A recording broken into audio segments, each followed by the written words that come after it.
evening guys, maputi yung mukha natin sa ano guys, oh. Sa liwanag ng ilaw. Kasi hindi pa kumain. Ikaw? Liwanag ng ilaw.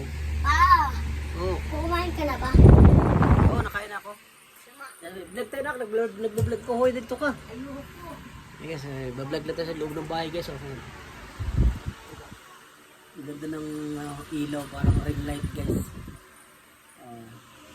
Ito lang yung space namin dito sa baba guys. Oh. Yan yung space namin sa baba.